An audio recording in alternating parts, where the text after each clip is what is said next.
Hello everyone, welcome to my another cooking blog. আজকে আমি শিং মাছ ও মাগুর মাছ দিয়ে মটরশুঁটি আলু দিয়ে একটি মজাদার ঝোলের রেসিপি আপনাদের সাথে শেয়ার করব। তো এখানে আমি আগে মটরশুঁটিগুলো রেখে দিয়েছি। মটরশুঁটিগুলো আমি ছাড়িয়ে রেখেছি, আলুগুলো সেদ্ধ করে নামিয়ে নিয়েছি। তারপর আমি মাছগুলো হলুদ লবণ দিয়ে একটু হালকা আঁচে ভেজে নিয়েছি, শ্যালো ফ্রাই করে। এরপর ওই মাছ ভাজার তেলটার মধ্যেই আমি একটু জিরে দিয়ে দিব। জিরেটা একটু লাল লাল হয়ে আসলে আমি একটু পেঁয়াজ কুচি দিয়ে দিব।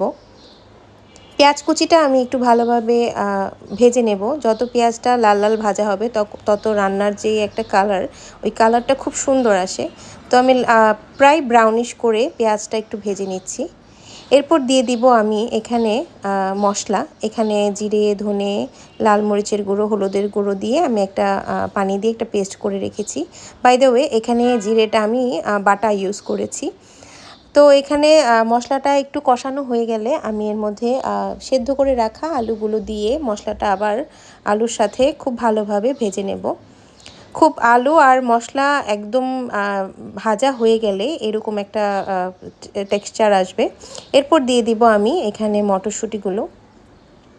মটরশুঁটিগুলো দিয়ে আমি খুব ভালোভাবে নেড়ে চেড়ে নেব। দেখতেই খুব সুন্দর লাগছে, তাই না?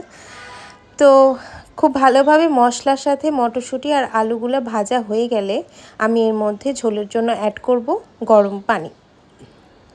গরম পানিটা দিয়ে আমি কিছুক্ষণ ফোটার জন্য ওয়েট করব, কারণ যেহেতু আলুটা সেদ্ধ ছিল কিন্তু মটরশুঁটিটা একদমই কাঁচা।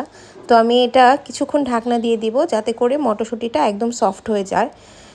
তো ঢাকনাটা দিয়ে আমি এখান দিয়ে একটু পাটার মধ্যে এলাচ, দারচিনি দিয়ে একটু মিহিন করে বেটে নেব গরম মশলা। বাটাটা আসলে আমার বাসায় সবাই খেতে পছন্দ করে, যার কারণে আসলে বাটা মশলাটাই আমরা প্রেফার করি। আর তাছাড়া জিওল মাছ যেহেতু, এখানে বাটা মশলাটা দিলে স্বাদটা অনেক গুণ বাড়ে। তো এখানে অলমোস্ট আমার মটরশুঁটিগুলো সেদ্ধ হয়ে গেছে, ঝোলটাও ফুটে উঠেছে। আমি এর মধ্যে ভেজে রাখা মাছগুলো দিয়ে দিব। দিয়ে কিছুক্ষণ নেড়ে চেড়ে আমি আবার কিছুক্ষণ ঢাকনা দিয়ে দেবো যাতে সুন্দরভাবে ঝোলটা ফুটে ওঠে। এরপর ঢাকনা খুলে আমি এর মধ্যে লবণ দিয়ে দিব স্বাদ মতো, দিয়ে কয়েকটা কাঁচামরিচ ফ্লেভারের জন্য মাঝখান দিয়ে চিড়ে রেখেছিলাম ওগুলো দিয়ে দিব। দিয়ে কিছুক্ষণ আবার আমি একটু ঢাকনা দিয়ে দিব যাতে সব কিছু মিক্স হতে পারে। এই যে আমার গরম মশলা রেডি বাটা। তারপর আমি নামানোর আগ মুহূর্তে এই যে আমার মাছটা অলমোস্ট ডান, আমি নামানোর পর্যায়ে চলে এসেছে। আমি একটু গরম মশলা বাটা দিয়ে দিব। মানে গরম মশলাটা দেওয়ার পরে যেই সুন্দর একটা স্মেল আসে সেটা আসলে পাগল করার মতো। তো যাই হোক, আমি আর বেশিক্ষণ চুলার মধ্যে এটা রাখবো না, মশলার স্মেলটা চলে যাবে। তো তৈরি হয়ে গেল আমার মজাদার শিং মাছ, মাগুর মাছ, মটরশুঁটির ঝোল।